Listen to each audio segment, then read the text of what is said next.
ওরে আমার মাওলার মোহাব্বত যদি অন্তরে ঢুকাইতে পারো, ওরে তোমার টুপি মাথায় দিতে মনে চায় না, আর মাওলার আশেক যারা তাদের টুপি খুলতে মনে চায় না, তোমার দাড়ি রাখতে মনে চায় না। ওরে মাওলার পাগল যারা দেখো তাদের পোশাক খুলতে মনে চায় না, নামাজ ছাড়তে মনে চায় না, দাড়ি কাটতে মনে চায় না, বেপরদায় চলতে মনে চায় না। তোমার হারাম না খাইলে ভালো লাগে না, তাদের না খায়া থাকতে ভালো লাগে, হারাম খাইতে ভালো লাগে না। এমন অবস্থা যদি তৈরি করিয়া যাও, এরে যারা কষ্ট করিয়া নামাজ পড়ে, পাগড়ি পরে, জিকির করে, মাওলার মোহাব্বত নিয়ে চলতেছে, হাসরের ময়দানে বেনামাজি গুনাহগারেরা তাকায় তাকায় দেখবে এরা জান্নাতের ময়দানে যাইতেছে।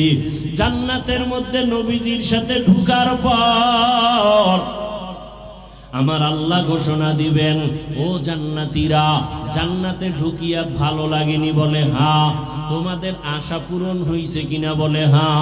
বলে তোমরা আল্লাহকে দেখছো নি? যেই জান্নাত চাইছো তার মালিক রে দেখছো নি? কয় দেখি নাই। দেখবানি? বলে হ্যাঁ দেখবো। যেই মাওলার জন্য এত পাগল হয়ে দৌড়াইলাম, আল্লাহর মোহাব্বতে নামাজ পড়লাম, রোজা রাখলাম, জিকির করলাম, তেলাওয়াত করলাম, ওই আল্লাহকে দেখতে মনে চায়।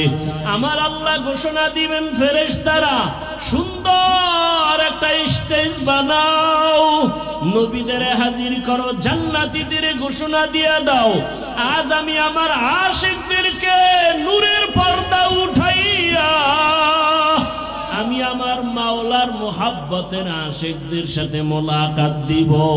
পূর্ণিমার চাঁদের মতো আমার আশিকরা আমাকে তাকায়া তাকায়া দেখবে।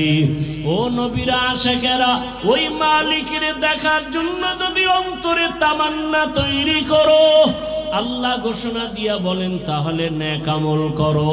ফামান কানা ইয়ারজু লিকা রাব্বিহি ফালইআমাল আমালান সালিহা ওয়ালা ইউশরিক বিইবাদাতি রাব্বিহি আহাদা। এমন ভাবে নেক আমল করবা ইখলাসের সাথে, শিরিকের গন্ধ যেন না থাকে। ও পর্দার আড়ালের মা বোনেরা, আপনার মতো কত মা এখনো আছে পর্দা করে, নামাজ পড়ে, স্বামীর মাল হেফাজত করে, আপনারা কেন পারবেন না? এখনো সময় আছে, তওবা করেন।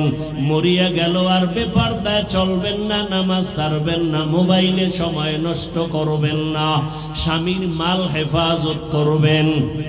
আল্লাহর কাছে খাঁটি মনে তওবা যদি করতে পারেন, আল্লাহ মুহূর্তে জীবনের সব গুনাহগুলো মাফ করে দিবেন। ও যুবক বাবারা, আল্লাহর কাছে মনে মনে তওবা করো। বৃদ্ধ বাবাজিরা তওবা করেন, জীবনে তো গুনাহ কম করি নাই, আজকে থেকে আর গুনাহ করব না, নবীর আদর্শের বাহিরে চলব না, উলামায়ে কেরামের পরামর্শ নিয়ে চলব। আল্লাহ আমাদের সবাইকে খাঁটি তওবাওয়ালা জীবন দান করেন, গুনাহমুক্ত জীবন দান করেন, সুন্নাতওয়ালা জিন্দেগি দান করেন। আমিন।